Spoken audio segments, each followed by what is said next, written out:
Donc en résumé, ce sont des ciseaux qui permettraient d'enlever un gène et de le remplacer, par exemple, ou de modifier ou d'éteindre l'action d'un gène défectueux. Qu'est-ce qu'on fait quand on fait de la médecine?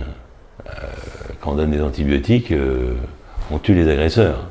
Quand il y a, si vous voulez, une défectuosité parce que ça aboutit à des maladies dramatiques, comme la mucoviscidose, des troubles oculaires et tout ça, on se dit, mais après tout, plutôt que de remplacer, que de faire appel à un don, justement, peut-être on peut traiter. Et traiter l'âge adulte, traiter l'enfant, pourquoi pas traiter l'embryon. Alors, une fois qu'on a posé ça, il faut savoir ce qu'on fait. Et pour l'instant, on ne sait pas. C'est-à-dire que, est-ce qu'il va y avoir des côtés aléatoires? Mais regardez par exemple l'expérience de thérapie génique des bébés bulles. C'est très intéressant. Puisque vous savez qu'il y a des enfants qui naissent sans aucune défense immunitaire.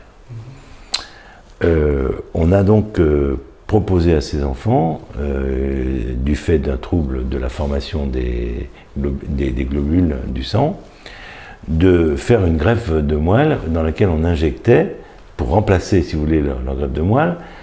Ça, c'est une solution. Et la deuxième, c'est d'injecter un vecteur par un virus qui permet de modifier leur gène et donc de ne plus avoir cette infection. Il y a eu des complications dans un premier temps, puisqu'il y a eu, sur les 20 enfants, je crois qu'il y a eu 4 leucémies, 3 traités, mais un enfant qui est décédé. On a progressé.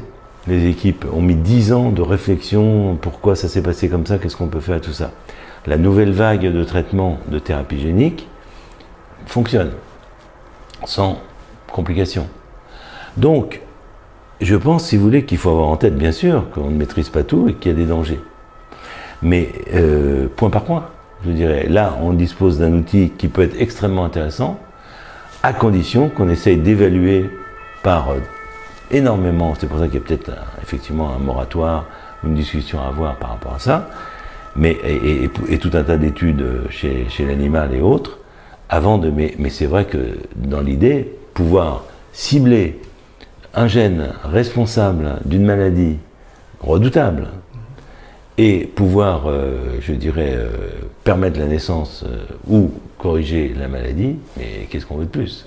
Bon, à condition qu'il n'y ait pas d'effet délétère, et bien sûr. Mais vous savez, quand on a créé les vaccins, ça a éradiqué tout un tas de maladies, ça a créé parfois quelques petits problèmes. Les antibiotiques, il y a des allergies aux antibiotiques. Les interventions chirurgicales, on peut avoir des complications.